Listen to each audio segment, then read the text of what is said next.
Hi everybody, it's Kelly with Black Thread Studio, and I'm so happy to be here with you today. It's Saturday, October 5th, and I really wanted to record yesterday. I bravely went into my manager's office on Tuesday and I said, I'm starting to take Fridays off. And he said, okay. And then one of my coworkers is out with pneumonia, so I had to end up working yesterday. But from here on out, Fridays are my goal. So let's keep that forefront in our mind and hope that that comes true. I know I'll have to go in if somebody's sick or whatever, but I'm hoping for Fridays for that to be my day with you in Black Thread Studio so we can do some really fun stuff. So where should we begin today? I know where we're going to begin. Okay, we did the drawing for the monogram pincushion for saying kindness matters, and I wrote this down wrong, but I was hoping Jersey Girl Stitches, it should be Jersey Girl Stitches 2270, would figure out that that was really her. That was the name that Jim pulled out of the hat, and I have not heard from her. I believe her name is Teresa. She sent me a really nice note on that post and told me she was from Wisconsin originally, and so I thought, okay, another cheesehead girl, she's getting the monogram pincushion. So Teresa, or Jersey Girl Stitches 2270, if you see this and you want to reach out to me, you're still getting your pincushion. I was gonna make that today with all of you guys, but since I haven't heard from her, guess what? I'm pulling another name out of the hat. So cross your fingers. Let's see who's gonna be next. I have not touched this hat. So Jersey Girl Stitches is here. I'm just going to, Jim really reached on the bottom. Here, let me mix them up really good. I wanna make sure that you guys all get a fair chance, because I wish I could make one for everyone. But I'm pulling another name for a pincushion. So let me pull the name, and then I'll tell the winner, and then I'll tell you what we're gonna do today. So, okay, I'm not looking. I am getting the feel for which one I want to grab. I want this one. Okay, let's see what I grabbed. I grabbed Deeb 5808. DEEB 5808. So if that's you, let me know. Here's what you get. The monogram pincushion, I'll put another picture of it at the end of this video. You can have it done out of wool or cotton, but I want to know like 3 different colors that you like, what monogram you want on it, if you want all 3 initials, if you want 1 initial, 2 initials, and kind of what kind of font you like. Real simple, like just tell me if you like script or block, capital or small letters. Basically that's it. And then I don't know if I'll be making that with you guys on video. I can try, depending on when Deeb 5808 gets back to me, because next weekend I'm going on the quilt retreat in Lake Geneva. So, you know, it's feasible that I could make it there with you guys and record that, so that could happen. But what I decided to do today is combine a little bit more applique so I can show closer up what I was trying to show Elaine last weekend. I hope you guys watched that video. It was really fun for me to hang out with Elaine. She's been a friend for a really long time, and just life happening, it's been tough. It's been tough to try to get together. They're not here a lot of the year, and just with me still working full-time. So I hope you enjoyed it. Yeah, I hope you enjoyed it. And I hope you could resonate some of the things that we talked about with some of your own friendships. So, okay, Elaine is going hog wild on her applique. So she sent me a picture of how far along she is. I don't think she wanted me to show it yet, but I'm gonna show it anyway because she's doing a fabulous job.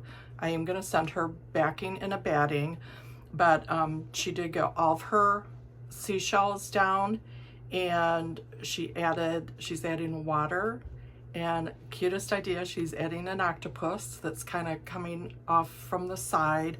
She is going to do some kind of crazy eye on the octopus, which I think is just a fabulous idea. And she did end up using her rickrack that we talked about. So when Elaine and I went to the Great Wisconsin Quilt Show the first weekend of September, we found all this fabulous rickrack that we both fell in love with. So we got some of it's vintage, some of it isn't. It was just a mash of things, but I think the girl said most of it had been her mom's or grandma's. I'm just not sure about some of these colors being how old they would be. So she used some of her rickrack on her seashell, so that inspired me. This is what I'm going to do today. I'm going to combine doing a little bit more up close needle turn applique for you to see just how I do it. Just simple, easy. If you want to get started and just, you know, kind of make something. If you really care to get in depth and make something fantastic and really have your stitching be like a masterpiece, then you can do it with this technique. It's just practicing and getting your stitches teeny tiny. So I thought I would show you this because this is, I love applique, but I'm really drawn to more the old-fashioned. Well, this book is called American Folk Art. So it doesn't just have just quilts in it. There's very few quilts, but it's mainly more like, you know, like folk art, which I love. Maybe sometime we can go through this book a little bit more in depth. I have to tell you, I get most things like this off of thrift books or ABE books, ABE books, the secondhand online stores. I don't know where I got this one, but when I was flipping through it to show you the picture of the quilt, I don't know if this freaks me out or not.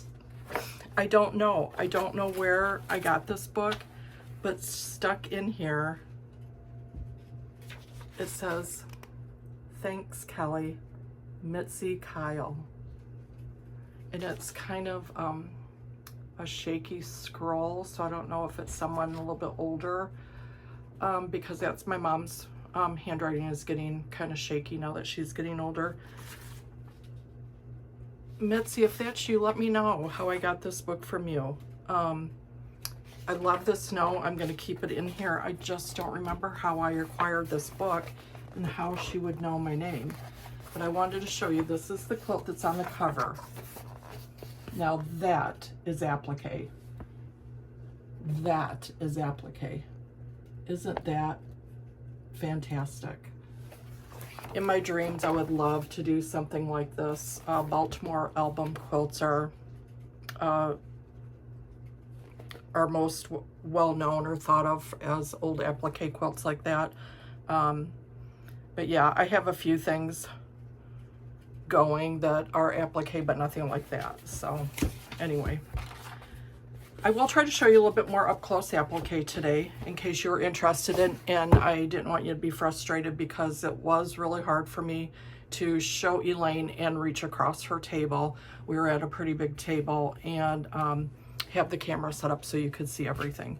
So this is what I'm gonna do today for you, is I am gonna make a pincushion. So I'm gonna combine the applique with almost the same construction that I would be doing if I was making the pincushion. It's just that it's not going to be monogrammed and it's not going to be sewn into like 4 square pieces around a center like the one that I plan to do for the monogram. So so Jersey Girl Stitches and Deeb, get on the comments and let me know that you're out there.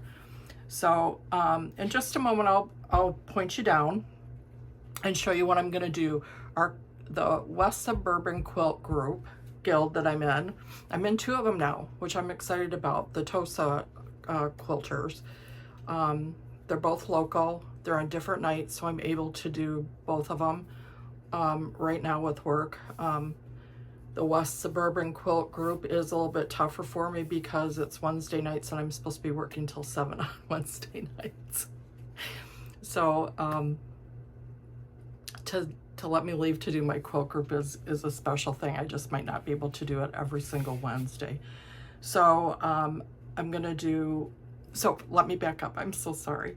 The West Suburban Quilt Guild is doing a quilt show in March, which I've talked just a little bit about the last two videos. They had packs of fabric. Let's see, I can tell you how big square these are.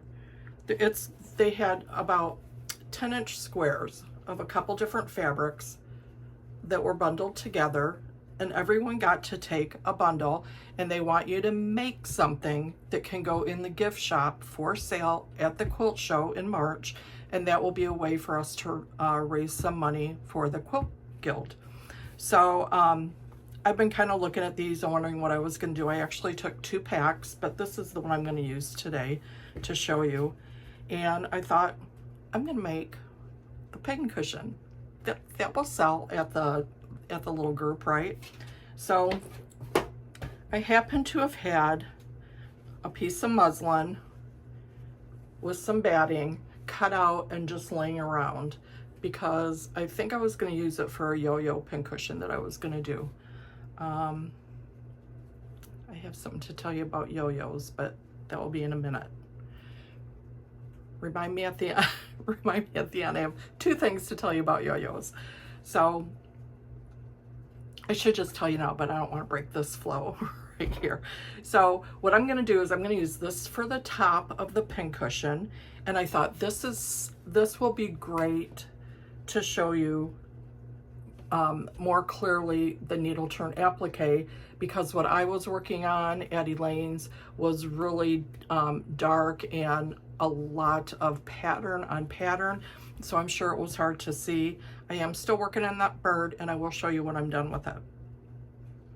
And I'll show you how we're going to put it into a canvas, because that's how Elaine wants to do hers too.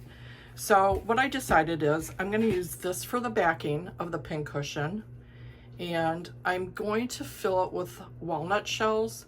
So when you do that, whenever I've done a pincushion out of walnut shells, because I guess what I've been told is when you put the needles or pins in, it kind of sharpens them and keeps them nice and pointy. But I have doubled my fabric on the front and the back so that no walnut shells kind of seep out. So I'm gonna double this, and I'm going to just have enough room to make sure that this will fit with it. So when we get to that point, this will be my back, and I will be cutting it out double. I'm going to set the batting aside right now. I am going to keep the batting on the back of the top, because this is so lightweight and sheer, you won't be able to see through it. But to do the applique, this is almost kind of like a little nubby linen. There's 2 sides of it. One's a little bit smoother. Can you see? I'm going to use this nice nubby side. I think it gives it some nice texture. I just realized my nails look horrible. And then look at that cute little bugs, insects. What I'm going to do is just cut out a heart, because the heart will give us some curves, a point, and then a little inverted point for me to show you how to go around those corners, kind of like I was trying to do with the bird that I did with Elaine last week. So this is what I want you to get ready. Kind of a repeat. I'm going to move you just a little bit. I like to use freezer paper, just regular freezer paper. Again, there's a million, trillion, zillion ways to applique. This is basic needle turn applique. You just need a few things to get started. Then if you really want to get into it and figure out the ins and outs and really perfection stitching, there are so many YouTube channels out there that do that kind of thing. I'm kind of more fly by the seat of your pants kind of girl, and just let's work with what you have and get it done, and if it looks good, that's good enough for me. I'm not putting it into any contests. I do want it to look good. I think I do a good job, but I don't care if it's perfect. So that's my whole thing, is it doesn't have to be perfect, right? It just has to be yours and you have to like it. So this is what we're going to start with. I just grabbed a scrap piece of freezer paper that I have left, and I'm just going to kind of, here, I'll put you down. I will put you down so you can see what we're working on. This is the tough part though, because I have to see what I'm doing too. So I have to make sure I can see what. Now I have scissors and a rotary cutter that I use just for paper. So this doesn't have to be, I'm gonna do this. I'm using this as a gauge just to see what size I'm gonna make my, my heart. So if I'm not confident with my own drawing skills, or I don't like the way my things look, I could make a copy off of something that I found on the internet, or I could take, let me see if there's something in this book. If, you know, if you saw something, I'm not going to use this, but I don't know if you guys can see that. The freezer paper works because you can see right through it to trace. Wouldn't it be awesome if there was some kind of heart in here that I could use and trace? There's something like that. I don't think there will be though, because this book is a little bit more fine pieces of art. But you get the drift. Like if I wanted to, I know this is upside down, trace that tree underneath, I can see that. Or you could put it underneath a light box, but this is what I'm going to do right now, is I am going to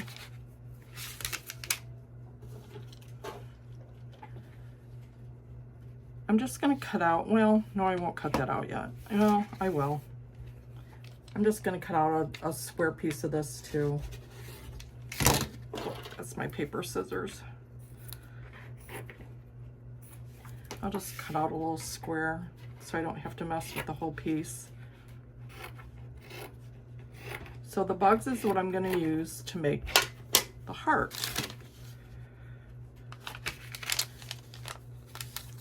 So I'm going to real quickly go and I am going to iron the shiny side of the paper, or the freezer paper, onto my bug fabric. Okay, it'll take me just a second. I'm going to iron that on, and then it will be nice and flat for us to trace the heart.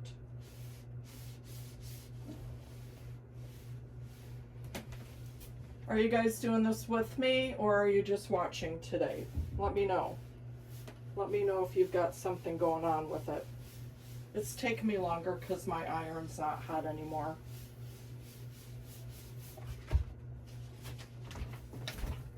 Okay, so I ironed that shiny side down to the front of the fabric. Okay, and I'm just going to use a marker. I kind of know this is, you know, about the size I have to work with, and I'm just going to do a heart. Do you think a heart's a good idea?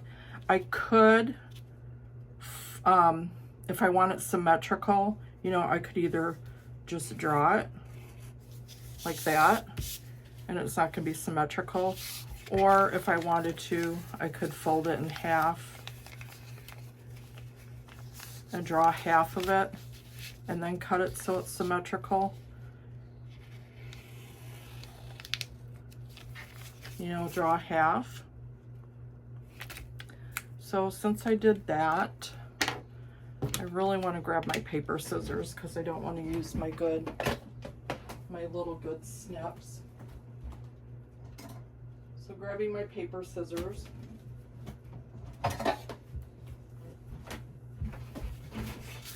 I should have been more prepared, right?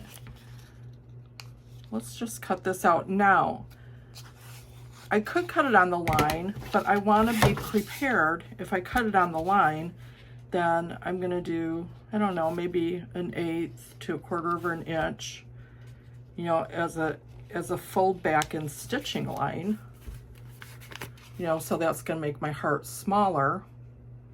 So I'm going to cut a little bit bigger. I'll cut a little bit bigger around that so that I can maintain the size of the heart. And then if it's too big, I can always cut it smaller. That's what I usually go by. Yeah, these are definitely paper scissors. Kind of hard to cut through that fabric, but that's how I got these ruined. These used to be good fabric scissors, and you know, I used them like this all the time, and now they're paper scissors. Okay, there's my heart cut out. Let's just set it on here and see. I think it's gonna be too big for this.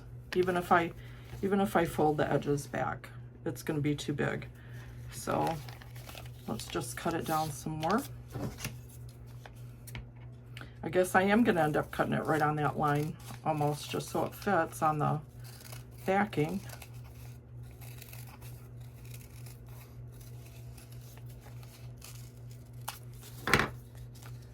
So I'm just gonna keep cutting. Well, let's go one more time. I guess I'm gonna get a little bit more aggressive with it. I thought I'd keep it bigger so that it would be easier to, those edges, keep it bigger so it would be easier to see, but I guess that's not a correct thought train, so. Okay, I think that's gonna be good, right there. So if you want to find the center of your fabric, I'm looking for my nubby side. I want the nubby side. Just fold it in quarters and find your center. Now I know this is pretty basic, so if you're just learning, I hope this is clear. And if you know this all and it's old hat, I hope you're having fun just watching. Okay, so this is going to peel right off. And I have a little pouch full of these little shapes because you can use this again. So if I wanted to use that again, I could. Just like last weekend, I saved the bird that I did. So, okay, I already have the center of my heart. I might just fold it up like that just to see about halvesies. And actually, now this is up to you if you want it this perfect. The line of my heart is lining up with the line that I went down the center. That looks pretty good to me. Now, I had Elaine get that glue, and I have it, but I have not been able to find it. So I am not going to put any glue. She glues the edge. I will put a picture of that at the end as well so you can remember. I just got mine on Amazon, but you can get it at, you know, any of the sewing stores, any of your local places, or any of the big box, however you like to shop. Okay, so this is the key where Elaine was, are you guys down far enough to see? I just really want to make sure you can see this time. So I had told Elaine, and there's different ways to do this, but here we go. This is a water-soluble graphite pencil. Many different things you can use. This is by Fons and Porter. I would like to sharpen that one so I have a sharper point, but I'm not going to do that now. I should have done that before I started with you. But let me show you. Water-soluble. This is a graphite pencil. Can you see that I marked right on the corner? And you're going to see it disappear. There's a little, so it got a little bit darker. Just with my finger, I can brush that away. So that mark is going to go right away. It's not going, you're not going to see it. So I'm just going to go and I'm going to make just a little bit of I'm just going around the edge. you know, I'm not a technical person, so I don't know, is that an 1/8 of an inch, a 1/4 inch, whatever, whatever you feel like is amount to turn with your needle. So let me get this drawn on and then I will show you. There are chalk pencils, there are water soluble little fine point markers. There's all kinds of stuff that you can use to do this. Okay, so I have my line drawn on. Now before I actually pin that down, what I'm gonna do is I'm going to snip here in the middle, and I want that to be nice and pointy, so I'm actually going right down to the line. And then I'm gonna make just a couple little snips like that so that I can get that turned. And that's one of the things that I'll show you for sure. Now going around the corner here, or this, you know, top, I'm just gonna snip a little bit so I can get a nice curve. I am just barely going, not quite down to the line.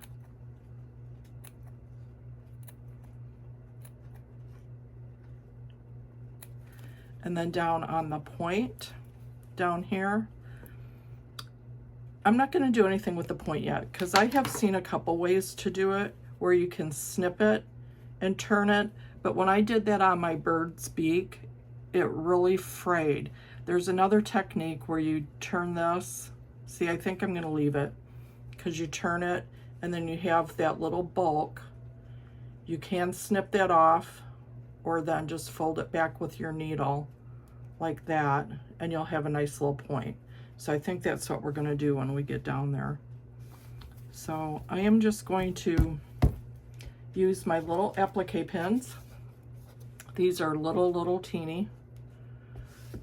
So what happens is they don't have a big head on them and they're little, so they don't get caught around your thread when you're stitching. So I'm gonna just go around, tack this down where I think it needs to be. The other thing is, Elaine and I were working on, you know, a bigger piece, which is fine.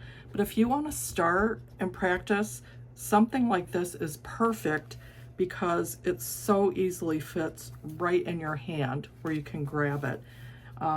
That's one thing Elaine did have trouble with, was she kept gathering it up into her hand, but she would get part of it folded underneath and then she ended up stitching into it and then would have to take it out.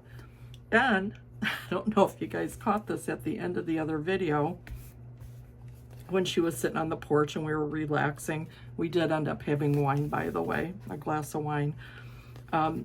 She was holding it like down on her lap like this, stitching, and she stitched it right to her pants, her sweatpants, and then she had to take that out. So that one was kind of funny. I wasn't recording at the moment, but she did tell us about it afterwards. Okay, I am almost done pinning this down. Now, it is nice to match your fabric, your color fabric. There's some rule to, you know, if you're like on a white fabric doing a dark background, you want to go a little bit, well, I think that was last, when Elaine was working on her, she had white and then she was working on the light blue and we did kind of a cream color. You can always try a cream or kind of a light gray that will blend in with most things. So there it is, all pinned. I have a fine needle. It's not as fine as it could be, but I want you guys to see what I'm doing. A smaller head on it, single strand of a cream. I call this my Graham's knot. 1, 2, 3, 4, 5. I usually just go like 5 to 7 times, wrap it around, and then you pull it down. And you could see, depending on your thread, you know, that's not even a huge knot. So when I wrap it around that many times, it isn't like I'm getting a big knot in it. Okay, I'm gonna trim off that little edge. Now I'm not gonna start at a corner and I'm not gonna start on this little inverted place. I'm going to start, now I'm right-handed, so I'm stitching counterclockwise. If you're left-handed, you're going to be going clockwise, okay? Now I did do just a little running stitch around the edge of my little piece here so that it wouldn't keep unraveling. I'm going to start at a part where it's a little bit flatter, okay? And what I'm going to do is I'm going to use my needle to actually grab the fabric and push it underneath. And you can see that pin I had far enough away so that I have room to fold that under, and that pin's not going to be in the way. So I'm going to do this all the way down to that point, and it's kind of like just using your judgment on how far you can turn it. Kind of just give it a little press. Now I'm going to come up right underneath and hide my knot right underneath in that seam, okay? This pin, I really don't feel like I need it anymore because my thumb's going to be there and it is buckling the fabric a little bit. So I finger press that all the way down to that point, and I'm just going to take little bites of fabric into the back and then coming up right on the fold of the heart. Now this needle is a little bit thicker. I would use a smaller needle, a thinner needle. I'm going to go right down behind where I came up and then come up on that little fold again. So it's really that easy. If you come up on the front side of the fold, you're going to see your thread a little bit more. But you know, again, it just depends. Here, I'm going to go all the way down to that point. And when you are doing the point, you want to go all the way down to the point. You don't want to leave anything. And you can see I'm kind of just messing with it as I go, you know, kind of smoothing it out, smoothing my stitches out. You can always iron it down at the end, which I will do. Okay, I'm going right down to, I don't know if you guys can see my pencil line anymore, but it's right there. Now, I feel like I'm gonna trim just that little teeny piece off, that little tail that's sticking out, because I'm not gonna need that. Even though that was just that teeny tiny bit, that's gonna take a little bit of bulk out. Okay, so now at my point, what I'm gonna do is I'm gonna take this that has the fold in it, and I'm gonna fold it right back across where my thread is coming out at the point. Okay, I'm gonna finger press that. I'm gonna turn it, and then I'm going to start folding back again with my needle. I'm going to fold down a little bit so I can try to get my point in. I hope you guys can see that. I'm tugging a little bit on my thread on that point, and I'm going to come in and just do a little stitch there to hold it so I can see what I'm doing here. Now, I am going to take the next pin out, and I'm going to start folding back with my needle.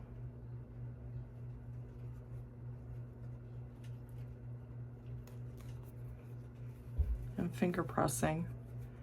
I'll get a couple more little stitches in and show you my point. Now that isn't a pointy point, and that's okay with me. For me, that is pretty darn good.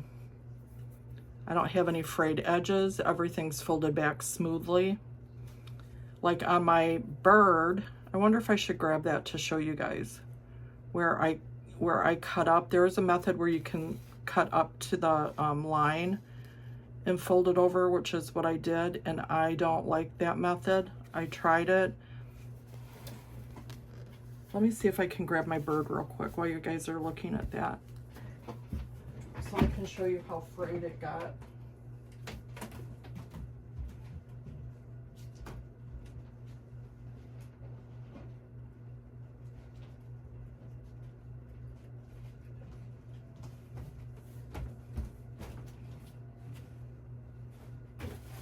Okay, I can't find it. Sorry. I thought it was sitting right aside, but it wasn't. So, but anyway, it was all frayed. Okay, are we gonna keep going? You guys want to keep watching, or should I stop it and then come back? Are you getting bored? Well, I don't want to stop it because I want to show you that point down there, right? Okay. Do you think somebody's going to want a pincushion with a heart with bugs on it? Okay. Now I have an idea for the edging on this too, using that rickrack that I showed you. So we'll get to that. It's a fine line between holding this up so you guys can see it or holding it down where I can see it. I feel like I'm taking bigger stitches, but I think what I'll do is go all the way around till I get around that corner and then that point to show you guys. Then I'll finish up the other side on my own, and then I'll have you come back with me as we finish up. So just bear with me as we go, as we make this nice little curve. This is where those little marking lines come in handy, because then I tend to turn back farther and then I wouldn't have a nice curve. It would be too flattened out, and it might be like that anyway because I can feel like I feel like I turned it quite a bit in one area. So I guess we'll see. I'm just going to keep going a little bit and then I'll check it. So I'm going in, back, behind, right where that thread came up, and then I'm just taking little bites up into that fold there.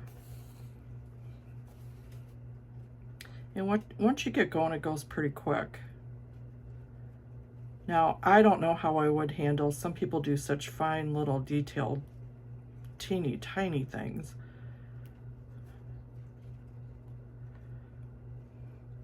So do you see, I folded up to where I slit that to go around the corner. So I'm hoping I can get a really nice smooth edge there.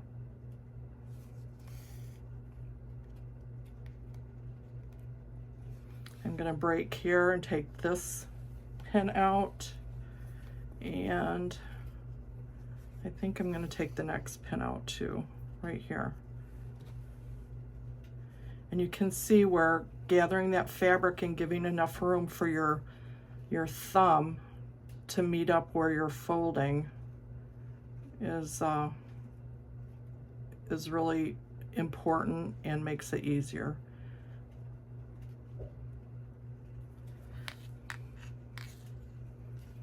Okay, hang on. I don't know if you can see, I have this little teeny piece of fabric that's sticking out that's going to be like a little frayed edge from where I cut down, so I had to get that tucked underneath. So I'm sorry, I have to hold it a little bit closer so I can see what I'm doing, because if you don't get that turned underneath enough, when you get your needle in there and then pull up on that back edge is going to pull up, and then you'll have a frayed edge.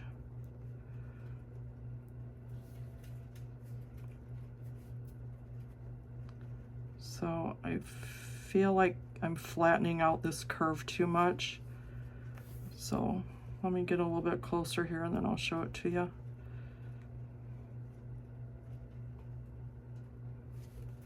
You gotta be able to see what I'm doing.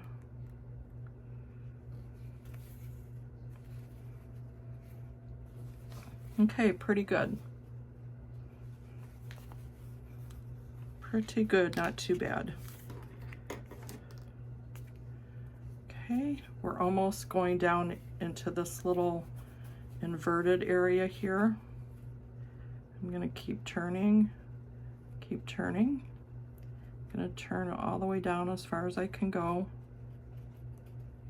so I can get a nice smooth turn on that heart.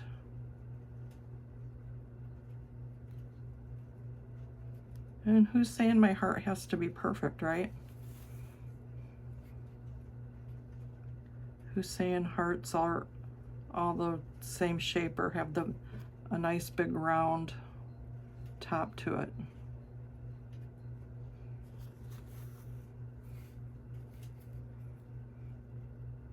But you can see with, I mean, this was easy because it's a light background fabric on a light base fabric. So that cream thread is really not noticeable at all. Okay, so I turn that all the way down to my little point there. I will also say it's been a while since I've done this, so I'm kind of out of practice. My thread is starting to get a little bit tangled. I'm just dropping my needle and I'm gonna let that whole thing just kind of untwist. I am stitching with just a single thread. Okay, I'm getting down to that little point there. I'm gonna have to take that pin out. Okay. So what I'm gonna do is I'm gonna turn this side underneath.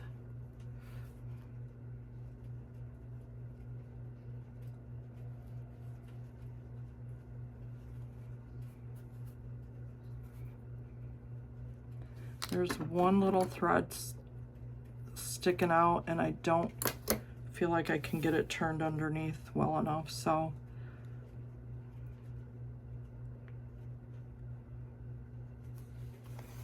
I'm just putting a couple little stitches here.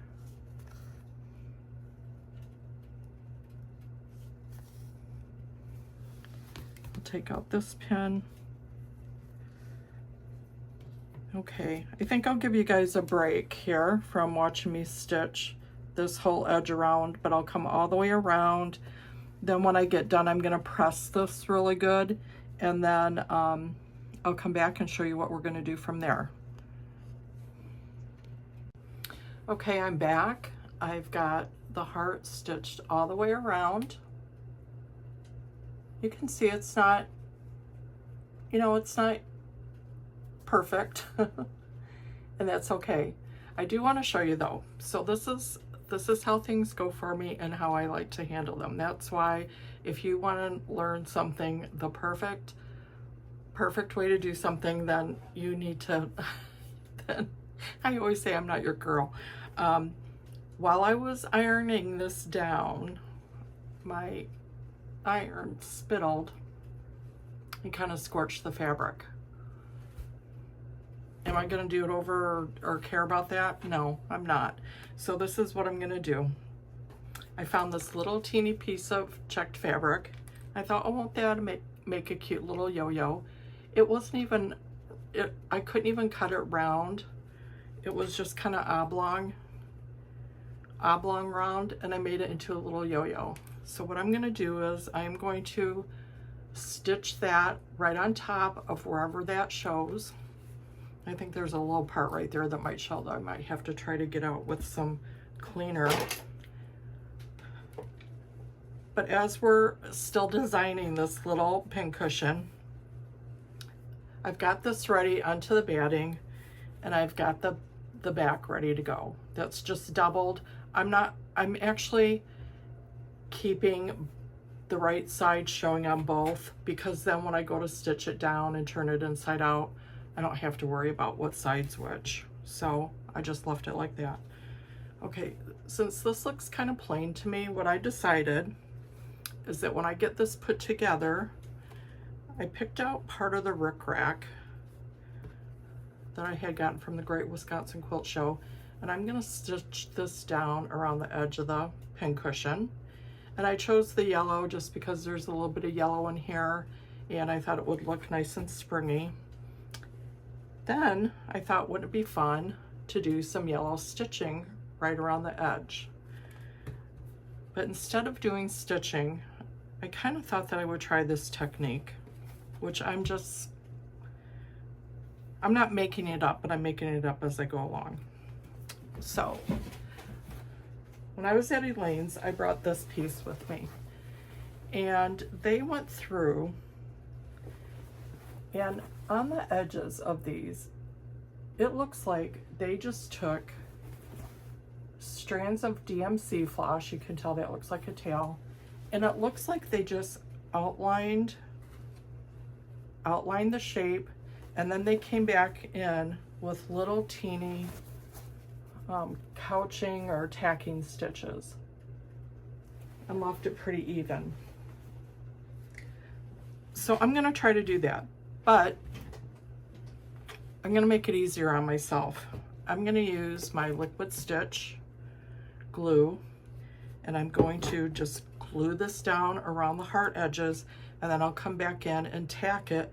And I thought if I'm going to do that, then I'm going to use maybe another color, incorporate another color, and not just use yellow.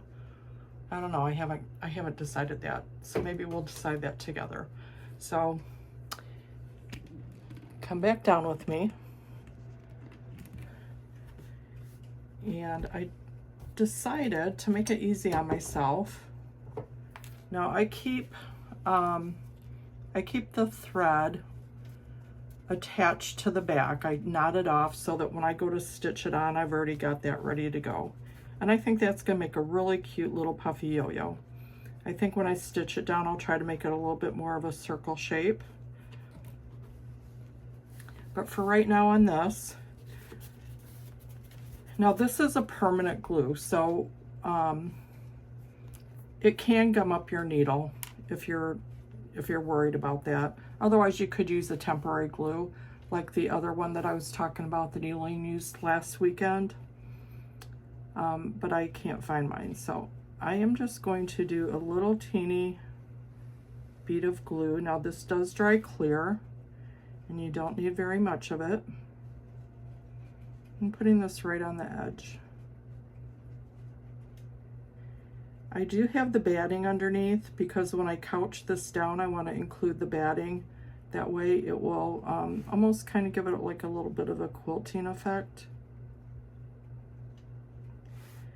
And then to not worry about my edges, I'm using 6 strands of DMC floss. I thought since I'm going to put the yo-yo up here in the corner, I can hide these ends of the DMC floss. So I'm going to do that. I'm just going to lay this down. I am going to come back and kind of do that overlapping stitch, so I don't want to just smash this down. I don't want it to look like it's glued down, but I want it to look like it's going to be stitched down, but I am trying to make it just easier on myself instead of having to mess with this. So if you're a purist and you don't like to glue on your things, then you could always hold this down and you know, couch it down or tack it down the way it's supposed to be. This is the lazy girl's way of doing it, I would say. Because look how quick that went. Because I'm just trying to get this done. You know, this is for the quilt group. Snip that off. I'm just going to put another little dab of glue right there. I mean, if I really wanted to, I could just glue my yo-yo on. But, I mean, I could do that. Let me think about that. I might just glue that down. Okay, I'm going to put a couple pins in here just to keep my back and my batting together. I am going to let that dry up just a little bit, and then I'll come back in and what color do you think I should go over that with? Do you think a red, since there's red on the back? I'm thinking a red would look good. I'm looking to see if I have a pretty red right next to me here where I won't have to get up and grab anything. I have all my, not all of them, I have some of them that I have wrapped on these little cards in a box that I found at a thrift store, but otherwise I have these hanging here. They don't get direct sunlight, so I think they're okay, but you know, how about a thicker one like that? What am I looking at here? That one's kind of a reddish orange. Why do I have that one just hanging over there? That's one of Cece's threads. You know, I think I'll just use that. It's variegated, and that will look pretty. Yeah, I like that one. Okay, when I say Cece, I do mention her a lot. She's my friend who lives in Boise, Idaho. She's the thread gatherer, and she does hand-dyed silk threads and ribbons, and I think she's one of the most wonderful people I know. Okay, look how pretty that's going to be. Let me finish pinning this down. I think I need to find a heavier needle with a bigger eye, because I think some of this isn't. Should I use all of those strands? I guess that's what I'm thinking. They seem like they have a natural split here. I'm just gonna do that.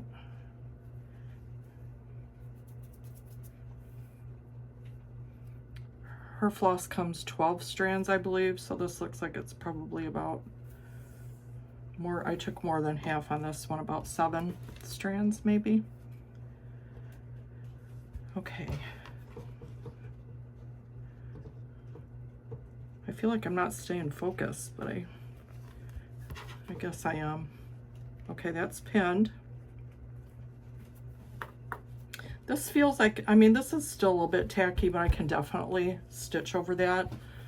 You guys have seen my needle book before. Let's see what kind of, I want a sharp needle with a big head on it, so I don't have to struggle with a big head and pointy enough to go through my fabric here. Let's see what I can find. It'd be nice if these were all listed, you know, size-wise, but they're not. I never thought to do that. Okay, I'm gonna try this one.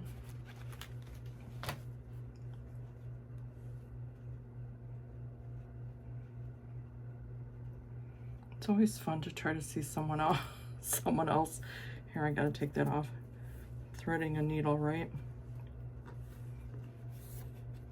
Now, do you guys get what I'm gonna do? If not, then we'll be looking at it in just a second here. Okay. Let's do Graham's little knot on the end.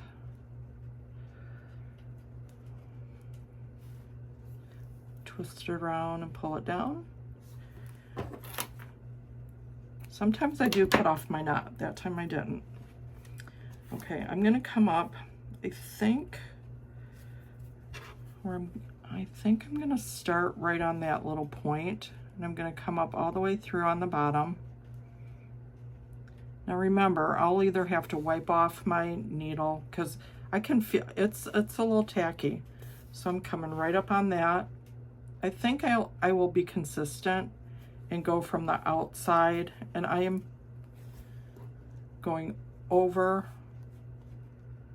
That didn't end up on the point, so let me see how I'm gonna rectify that here.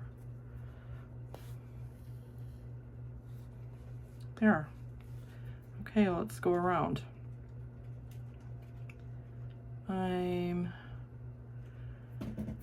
Should I just eye this, or should I mark it off? I think I'm just gonna eye it to see if, you know, there would be a way to make this easy on myself and go like this. So let's try it. You know, come through the back to the back on that side, and then do that. Poke it in there, and then I'm just gonna come up a little ways.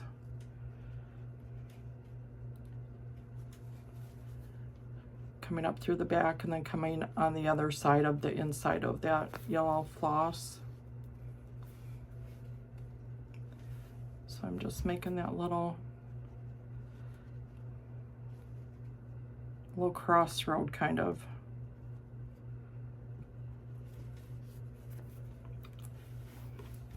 Oops, my floss came out.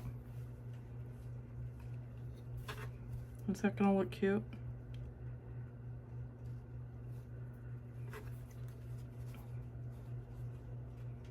Maybe if I hold it this way, I'll be able to do it a little bit easier. So if you wanted to be precise, you could go through and I guess do little hash marks with that graphite pencil again. That got pulled too tight. You know, if you wanted to make sure that these are going to be more evenly spaced.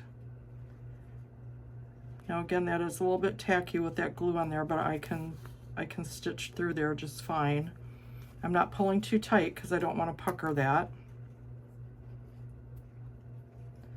I'm going straight in behind, angling my needle a little bit and coming down on the inside, crossing over. That one has a little bit of a knot in it.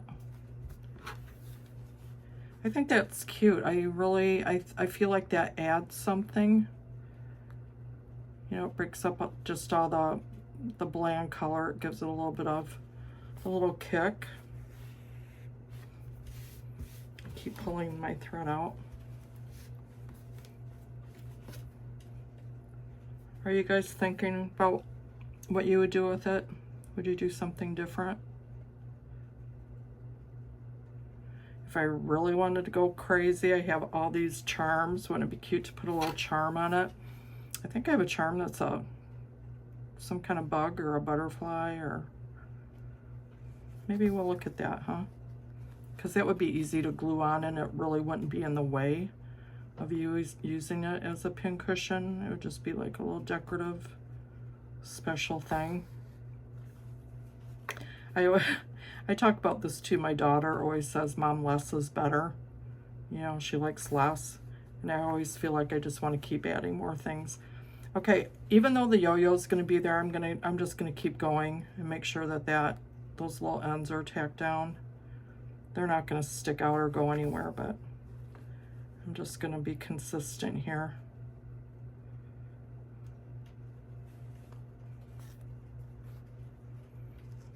I'm going to pull this pin out because I'm getting caught on that one.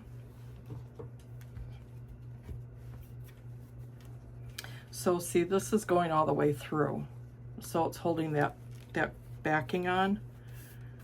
So it'll give it, you know, maybe a little bit of a quilted effect. I like knowing that it's attached. I don't know why. It makes me feel like it's quilted anyway.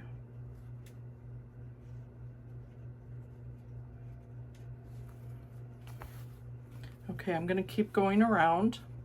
When I get to the end, I am just going to end by sticking this through, ending my last one and coming through and tying it off on the back.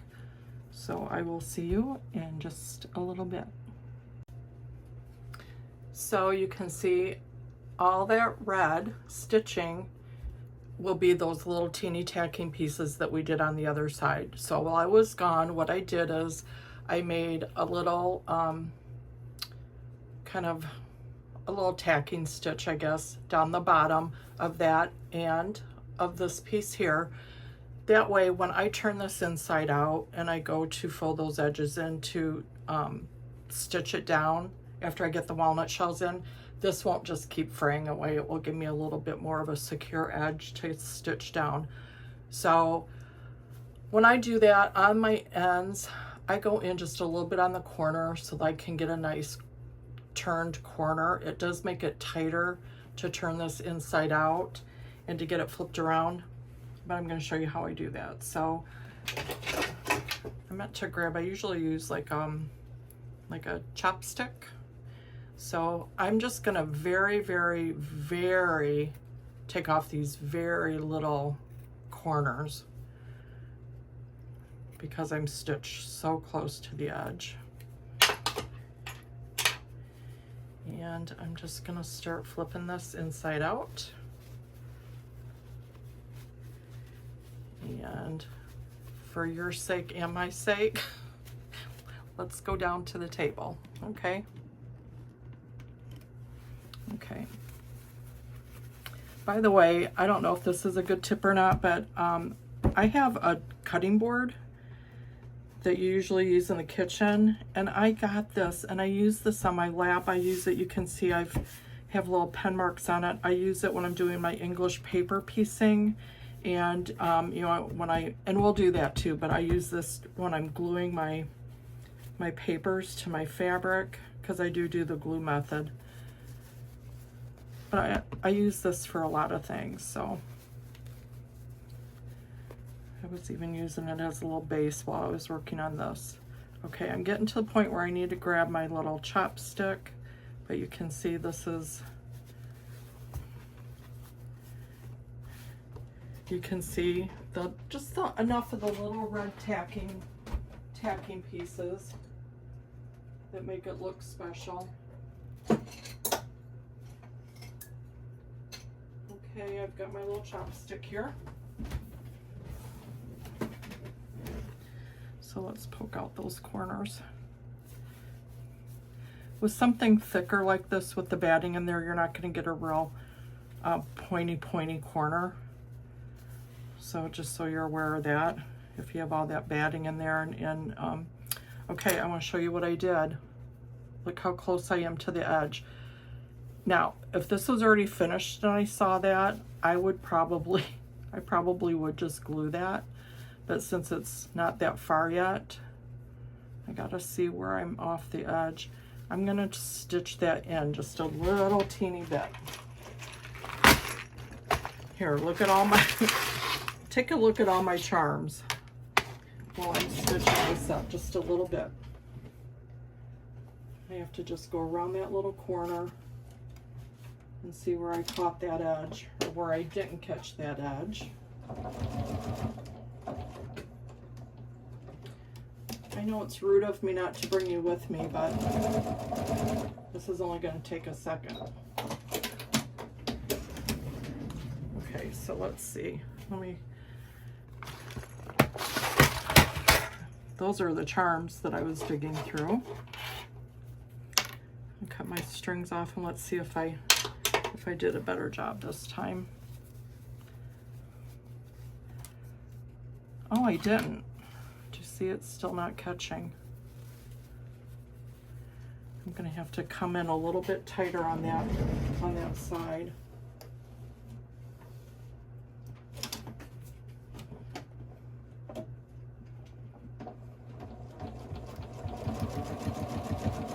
That must have been cut a little bit shorter on that edge, and I'm not catching it. Okay, let's see if I caught it this time. I did.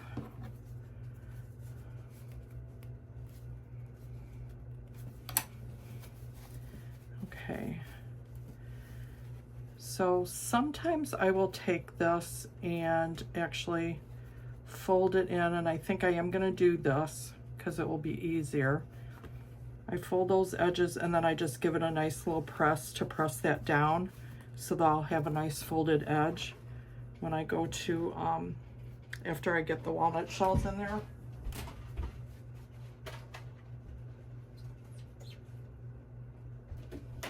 Okay, I'm waiting for my iron to heat up again. So I'll show you. I think I didn't really find any insects. I didn't dig that much. But is that a cute little charm to put on there? I love quilts. Or do you think we should use something else? Now here's my label that if I'm doing something a little bit, I don't want to say special, but I guess special, I'll hand stitch this down, but I'm just going to be gluing this onto the back of that pincushion. Okay, do I want to use that? I love quilts, or, I mean, I just didn't see anything that was like an insect, or I thought I had a butterfly or something, but these are kind of separated by, oh, there's another I love quilts. You know what, I have a bunch of those. I'm just gonna Boy, I have enough of those. I could send them out to you guys. Maybe we'll do some kind of little contest where I can put a little bag of some things together and send somebody something. So there's no way I will ever use all these charms. Okay, I'm just going to use that one. I'm going to go ahead and use it. So let's go ahead and get the pincushion ready to fill with the walnut shells.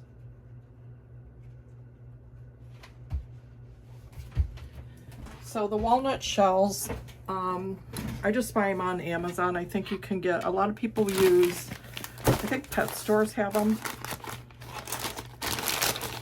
So it's just a big like that. Now what I do, let me get this ready. On hand, I have a little, actually really cute mug that's just the right size for me to dig in the bag. I dig right in the bag. Yes, I'm going to have walnut shells all over the place, but that's why it's good to use a base like this. Then I can just brush them off or put them back in the bag. And I have a funnel. And I'm going to start filling this up.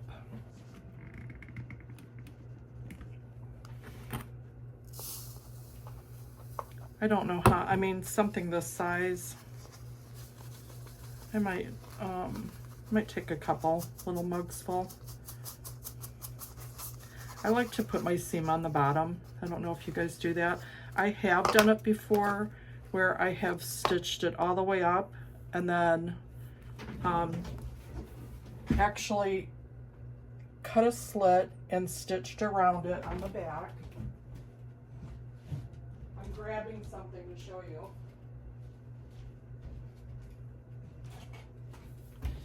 So I have where I have slit the back and then filled it with the walnut shells. This piece I covered the whole thing because it was bigger and longer, but on some of them I have just put a big yo-yo on the back to cover up where I cut it.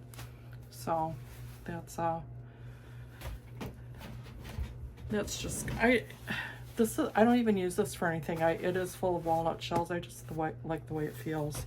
I have it sitting on books just as a decoration. So, okay, let's keep filling this one.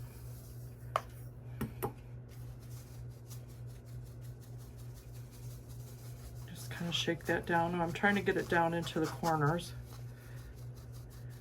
You don't want to get it so full that you're not going to be able to, you know, get it sewn up very easy. I have also before stuck a little bit of batting in there with the walnut shells if I wanted it a certain way. Now I think this is going to flatten down real nice. I'm not going to put any more in there, otherwise it's going to be too hard for me to stitch that. Well, I say that, but I think I want just a little bit more. I like them more full, but when you do that, it's harder to stitch it down. I'm just kind of mashing that around. Okay, I'm gonna say that's for sure enough, okay? Yeah, that filled it up a little bit better. It still looks like a heart. I'm gonna use my trusty little pins. I'm gonna put a couple little pins in here. That won't be, that's not a very big area, so maybe you guys will hang with me while I just stitch that closed real quick. Take a couple little pins. There is a name for this stitch, but for the life of me, I don't know what it actually is, so if anybody knows. Okay, I already have a double thread hooked onto this yo-yo. I decided I'm gonna glue it. So I'm gonna snip that off. And I'm going to use this to stitch that closed. I am going to use double because I don't want it to break apart with those walnut shells in there. That would be a huge mess for somebody. My favorite Graham's knot. Okay, so when I do this, I know I'm turning it backwards, but I tuck it in so that my knot's going to come up into that space, and then I bring my needle out right on the seam there. Now I can turn it around and I can start stitching. So I'm going to take that first pin out. This is, you know, it's kind of almost like doing the applique stitch. I am coming in right behind that stitch in that back fold, and then I'm going to come up into that front fold. Is that, I don't know, do they call it a ladder stitch? I call it an invisible running stitch. Okay, let me see if I can get you guys to where you can see it a little bit better. And I'm just going to go down, fold and fold from back to front.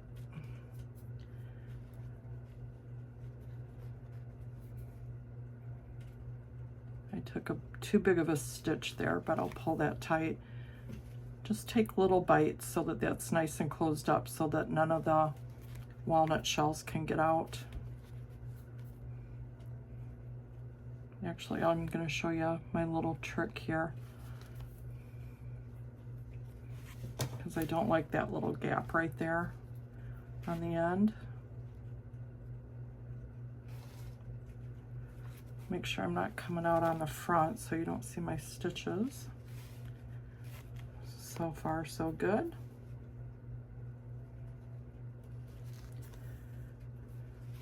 Ironing this little seam down really helps. It keeps it in shape while I'm trying to stitch this down, keeps those ends together.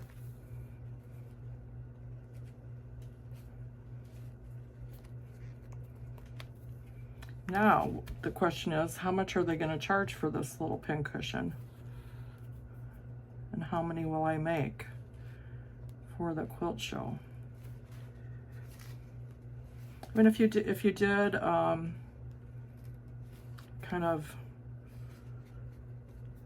you know, boom, boom, boom, did one stage at it, or did all of them at one time, you could, you know, doing 4 or 5 of them, I think would be enough. I mean, everybody's going to contribute something, so. Okay, now I don't want to pull that too tight and pucker it, but I am at the end there. There's a little thread sticking out. I'm going to go past, I'm going to go all the, I go all the way to the end. I just want to make sure that there's no place where that thread is going to come apart and open up. So I go all the way down to the end, to that corner, and then what I'm going to do is take a little bite and do a little knot on itself. 1, 2 times, pull that tight. Well, that broke off. What I would have done, oh, I hope that's going to be okay. Well, I'll show you what I'm going to do. What I would have done is tuck that back in and then, you know, come out that way. Okay. Let's get all those corners filled with the walnut shells. And we're going to be getting my trusty glue out here any minute. Okay, so let's get some of these walnut shells off of the board.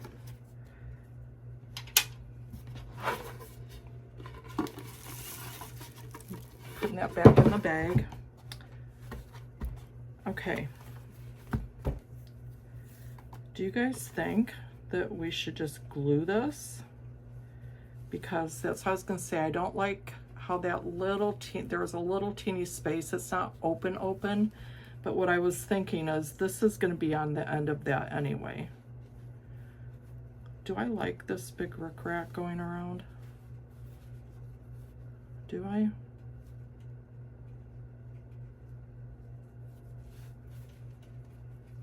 I think I do. Okay. So we could sew this down. We could be really good and stitch all this down. Or again, if I was doing this for a special gift for someone, I would take the time and stitch that down. I've done an edge where I did beading along the edge after I stitched it down.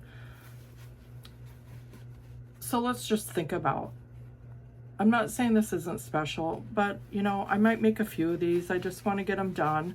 They're gonna still hold up. They're cute, they're adorable, they're still made well. I'm just not being a purist and caring if everything is hand stitched on this.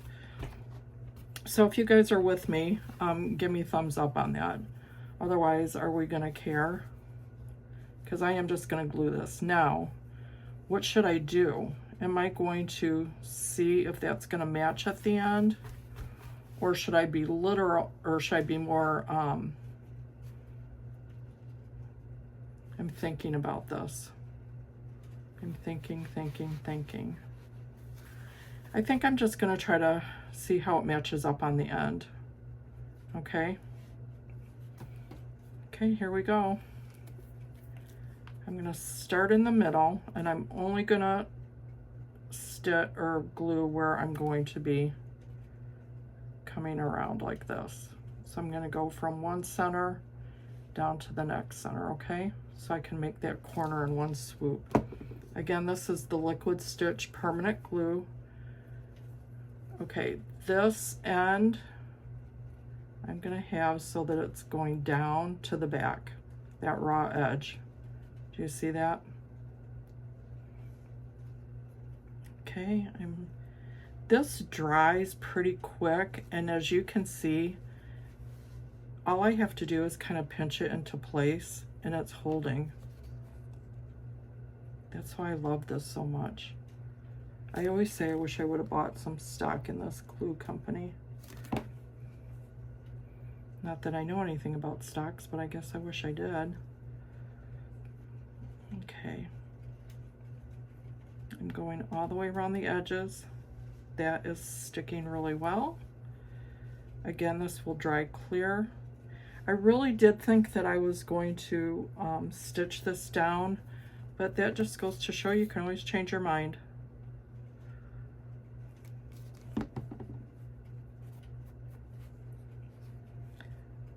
And I'm going to glue on my label. I'm going to glue on the yo-yo, and we're going to glue on the charm.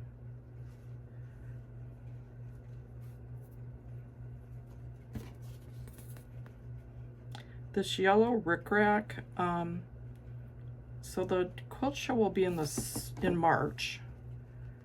So that means spring will be coming. And I think this does look like it will be nice and springy, don't you? Okay, I'm coming to that dreaded end, so let's see what we're gonna do.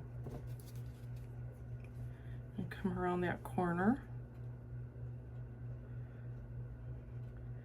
I'm putting a, have I been doing that and you guys couldn't see any of it? Probably. I'm so sorry about that. I'm putting glue right on the end there. I kind of have a feeling you guys didn't see any of that. Is that true? Okay, I need a little bit more glue.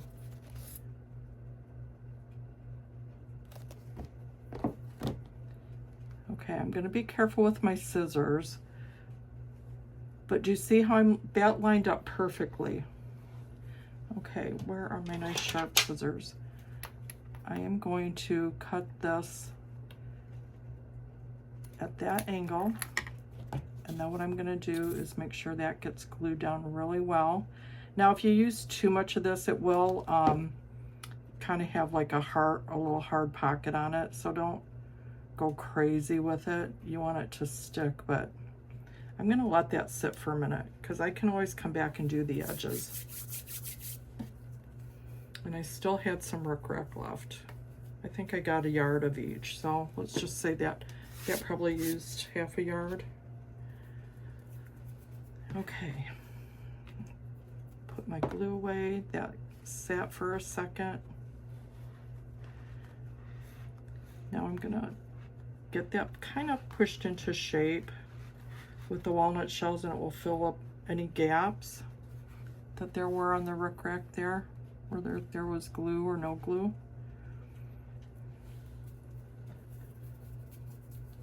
Okay, let's keep going with the glue, you guys. I think that looks pretty good. Looks like everything's tacked down pretty good. If it's not, just stick a little bit more in there and press it down. I think it looks pretty good though. I even like that yellow with the back fabric, don't you?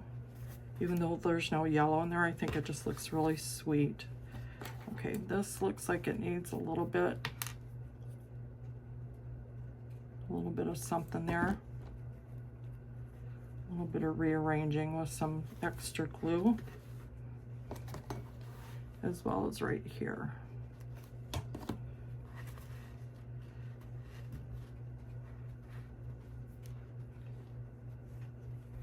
Oh, I think that's really cute. Okay, now up here is where there's a little bit of the what do I want to call it, the schmeck from, and I think if I put it like that,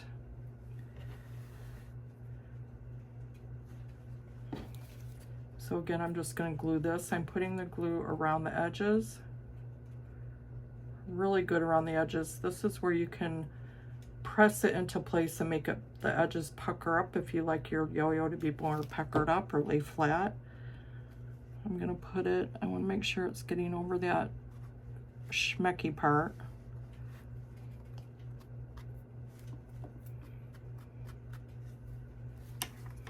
A little string right there that has, there we go.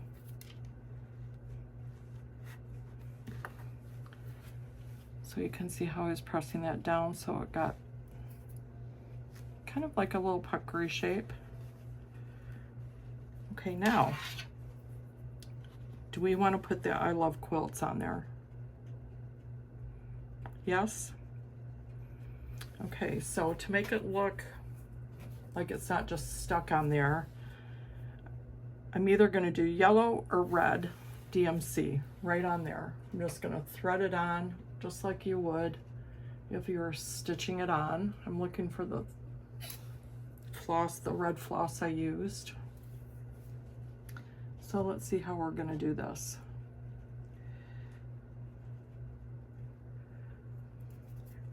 We're almost done. I'm pretty pleased, I think. Okay, I do have glue all over my fingers, so this might not go exactly the way I want it to.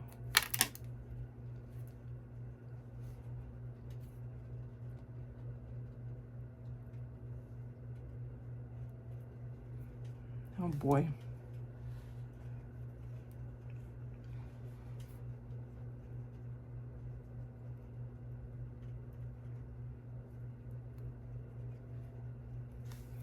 Okay. I'm going to double that up. And this is what I tend to do. I'm just stringing it through and leaving some room. I want it to be nice and thick. So I'm just sewing it on, and then I just like to tie it off into a knot and cut it off so it looks like it has little cute little frayed edges, if you know what I mean. So I'll show you that now. I'm just going to tie that off a couple times, and then I'm just actually going to glue this on. That glue, I have glued charms onto fabric scrapbooks and all kinds of things, and it just holds forever. Okay, so see, that will just be like a cute little, cut that off. And I really think I like it right there in the center. See, that it kind of looks like it was stitched onto that, but we're fooling everyone. Kind of put a little bit of, see, I just put glue on there. And we'll push it down. That's gonna take just a second to be tacky enough to stick. The only thing I have left to do is the my label on the back. Okay, everything seems to be in place. I'm gonna make sure that my label is on, so it's at the bottom. Turn the right way, and I will just do a couple little like strips down this way.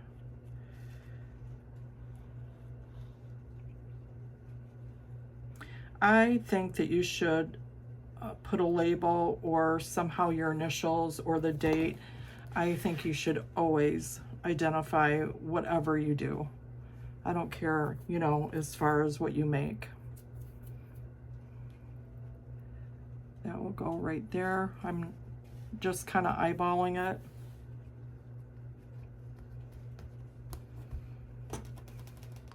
See how wonderful that glue is? Everything is stuck. I didn't have to really wait for like things to dry up really good.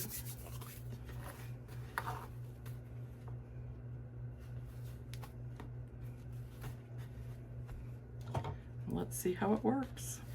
There you go. I think that is adorable. Would you guys want to buy something like that if you saw it at the quilt? Whoops, a little extra thread.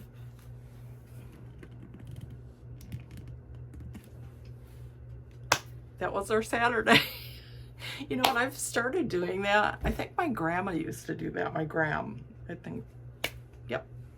Okay, look what we did. We made a pincushion today. We appliqued the heart down. We did a little decorative kind of a couching stitch, rickrack, a charm, a yo-yo, a lot of glue, which is just fine and dandy, don't you think? So I guess that was our day. It wasn't what I was planning on doing, but it turned out okay. And if Deeb, I think it was 5808, gets back to me, and if Jersey Girl Stitches still gets back to me, you guys are getting a monogram pincushion. And if you guys want to make your own, you see how easy that was. So I don't know what I have prepared next. There's a lot of things that I want to work on. Oh, I was going to tell you about the yo-yos. Should I tell you that? Okay, 2 exciting things that are going on. Gary from Fiber Talk invited me, him and the girls invited me. They are doing a, let me think how to say this, Fiber Talk needlework weekend in March. He's already talked about it. You can, I believe you can go on and sign up for it already. So go to Fiber Talk and look up that information. I am going to be there with them. I'm so excited, teaching a class on the yo-yo needle book. Now, if I was smart, I would have had that to show you, right? I'll put a copy, I'll put a picture of that on the end. I didn't know for sure if I was going to talk about it, so I'll just put a picture of it on the end. But I'm going to be there. It's going to be a great weekend. You pay for the weekend, but then you don't pay for the individual classes. So it's going to be outside of St. Louis in St. Charles, Missouri. Go look at his information on Fiber Talk. And then I've been talking about Deanna David, and she's the rug hooking girl that's out east. I believe she's in, I don't know where she is, Rhode Island or Connecticut. I have to figure it out for sure. Anyway, do you care if I get up one more time to grab something? Let me grab it.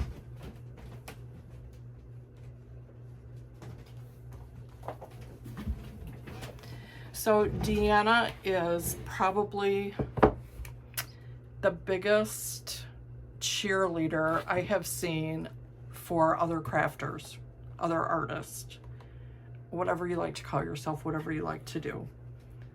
She, with her, a business partner, Judy Taylor, who is also a rug hooker, are putting out this Magpie magazine. Now, I don't have the first one here to show you because it's over there underneath some other books, but they've done 3 issues so far. This was number 2. What was this? Oh, Midsummer Magic.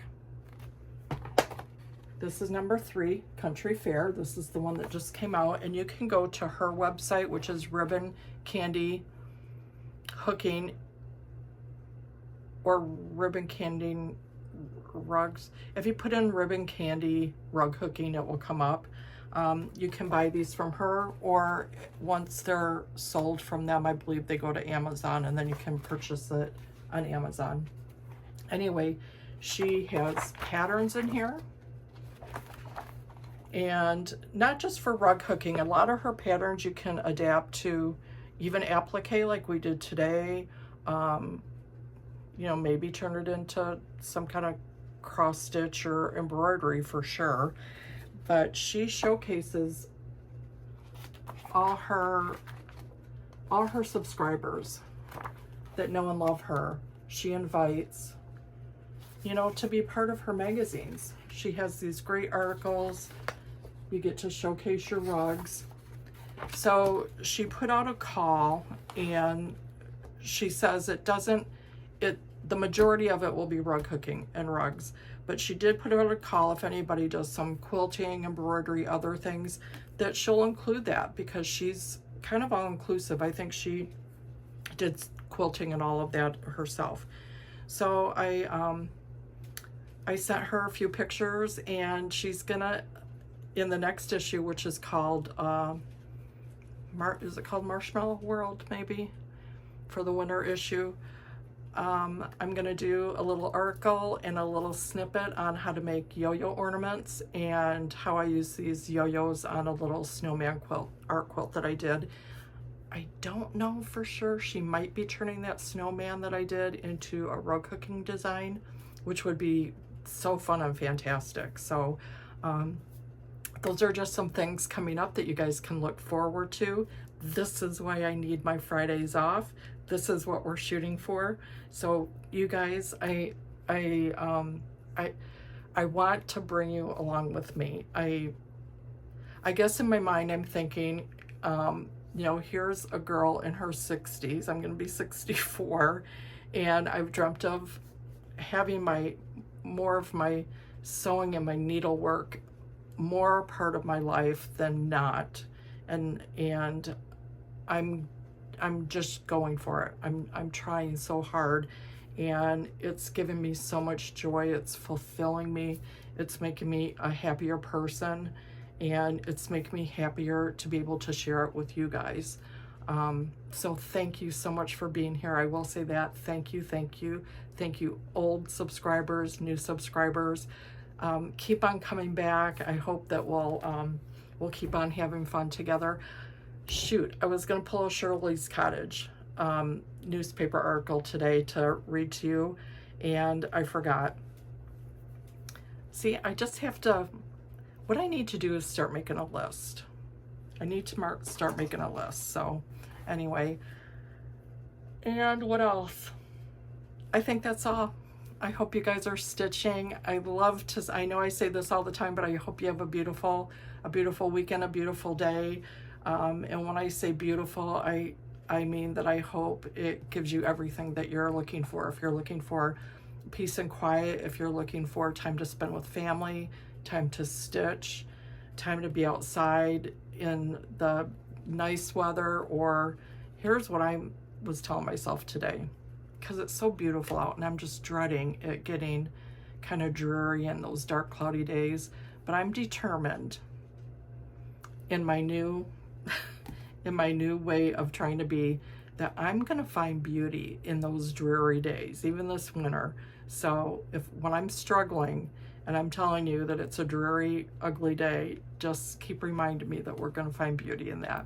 So I guess just being alive and being here together, right? So thank you guys so much. Again, if you like, subscribe, and comment. I love when you guys comment, because then I can talk back to you. If I don't get comments, then I just, I'm like that Cinderella child, that I don't feel loved, I guess. So anyway, if you feel like commenting, I will definitely comment back. So, okay. All right. See you guys next weekend. I'll be at Lake Geneva Quilt Retreat, and we'll see what happens. Okay. Bye-bye.